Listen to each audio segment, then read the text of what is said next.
Isinis immoo nagaa bachuu saalfattan malee mubaarak maaf ture jechuun keessan hin mala. Kun waanti hundi keessan yoo ilaalaa kun tiktookiidha. Tiktookiin guyyaatti doolaara 200 qofa kan baasu naa eeyyame. Maallaqni keessa jiru guddaadha.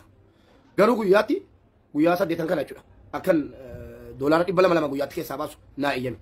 Uummanni sun immoo akkuma isin argaatanu isa yoo argitan ajjeesaa jedhaa jiru tiktookii koo gubuu irratti mari'ataa jiru. Yoon tiktookicha banaa gadhiisee lafa kaa'ee gidduu kana doolaara 200 keessaa baasu jecha yoon banaa lafa kaa'ee narratti cufanii maqaa balleessanii isin warra na jaallatullee haamilee cabsan maallaqan kafaluu hin dandeenyedha maallaqni kun. Kanaaf ani gaa doolaara 200 guyyaatti keessaa baasee hin fixuwaan ji'a tokkottu cufee diyaaktiif godhee yoo rabbi jedhe 30tti maal jedha kun olaalaa yeroon irraa ba'e viidiyoo sirriitti mul'ata. Apiriilii gaafa 30 jechuudha. Guyyaa meeqa tafa? Guyyaa 6 tafa. Hadhi guyyaanii 27 guyyaa 3 tafa. Gaafa apiriilii 4,400 seeyyamnee irraa naan jedhan tiktookiin. Ija keessanii ilaala.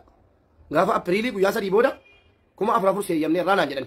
Egaa 200 keessaa baasuu jecha tiktookichas nyaachisee maqaa sobballeessee warra na jaallatullee haamilee cabsuurra gaafa 30 eegee 30 jechuun guyyaa 3 qofa tafa. Gaafa 30 eegee 4,400 guyyaa lamatti guyyaa 3 keessaa baasee fixuu hin danda'a waan ta'eef kanaafan ture jechuudha isinirraa waan iji keessan argu. Namoonni tokko tokko hin beektu tuttuqaa jaallatu. Warri takka namni waa hojjetee beeku waa hojjetee beeka.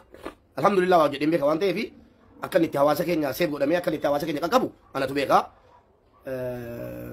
Isuma galeessaati mubaarak malee hin jijjiiramu. Kanaa miti doolaara 40,000 50,000 irratti argamee nama dabarsaa turedha. Seenaa waliin beennu. Kanaaf viidiyoo kana ilaalaati hundumaa sheer godhaa wanta hin jedheefi hundinuu halaalu. Keessattuu warri na jaallatu warri na eebbisu akka inni natti qalbii cabu barbaadu. Malee hin ibsu ture. Dhageessanii warri na jaallatan warri na kabajan hattuun baay'ateera maal jedhamee deemamaa jira gatii ta'eefi mubaarakis keessa jira jedhanii odeessaa jiru waan ta'eefi kunoo waan iji keessan argaa jiru namni haga sin baranne jira jedhee yaadu haga apiriilii jechuudha kun. Amma nu biraa guyyaa 3 tafa jechuudha. Guyyaa 3 booda 4,400 naa eeyyama. An guyyaattis 200 baasuu wallaalle 200 baaseera. Garuu guyyaatti 200 baasee uummanni kun akkuma isin argaa jirtan mubaarakiin bakka argitan tajjeessa akkaawuntii isaallee gubaa jedhaa jiru guruppii adda addaa keessa darbatanii buusaaru akkaawuntii koo. Yoo kee akkaawuntiin koo gubate calluma 200 keessaa baasee lafa kaa'ee akkaawuntiin kiyya gubate isinuu maal naan jettu. Isinuu maal naan jettu.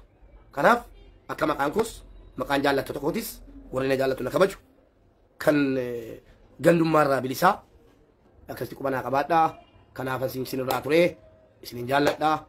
Isa hatee keessa sin jiru isa hatame keessa sin jiru abbaan barbaade wala fiissu an dhimma kiyya namoota gaaffii na gaafattaniif deebiin kiyya gabaabumatti kana hunduma keessa rabbi jecha isin jaalladhaa. Yoo rabbi jedhe gaafa kamisaa sagantaa guddaatu jira kadhumaa karaa tiktookiitiin isa xumuraa akkaawuntii isa dhugaa isa kan ustaazaa abbaa macaa kan sheekota walloo akkasumas karaa ameerikaatiin akkaawuntii isa kan macaaf tulamaadhaan baname sana qabannee akkuma duraanii keenya siluma kana qabannee hundi keenya iyyuu gaafa kamisaa sabaaf sablammoonni iyyuu akkuma isin argaatan ijaaruu tan jira gara tiktookiitiin ani sabaaf sablammoota ijaaruun kan na barbaachise waan tokko tokkoofi malee maallaqaa nu gargaaranii uummata walloo gargaaranii maalamni jarri nu gargaaranu rakkina nu baasaaf miti waan ani ijaaree kanatu beekaa. Rabbina gargaaru uummatni ijaaramee jira ijaaradhee jira sabaaf sablammoonni hundi dhufanii sinii waliin jira kamisa sinii waliin jira jedhanii afaan jaraatiin jechuudha. ሰዎች ሐሙስ ወንድማችን ሙባረክ ቤት ውስጥ መጣችሁ ለወሎ ማህበረሰብ ለወሎ ሙስሊሞች ድምፅ እንድትሆኑና እርዳታ እንድታቀርቡ ንጉስ በጣም ጠይቃችኋለሁ። አመሰግናለሁ። Kalau memang cekih hari Yosim, walau Islam anda nafuk kedalam kan bikin tanpa watan Kristen mikako, Ortodoksi mikako, na. Sabab sabab mi gutu, pide nasof sisi, wana nasof sisi wana tu beka, wanu fakirna numitian. Sini kan, wanu fayyadu kaba. Wan fayyadu, abba fayyadu kaba, abba nanti fayyadu be, abba fayyadu kaba. Bekatan jara wan matian. Garuna jalan calimne. Unduma keessa rabbi jecha isin jaalladha, please amana rabbiti. Videoon kun sitti ulfaatee TikTok Facebook keen cabsu. Share of jalatina godhi.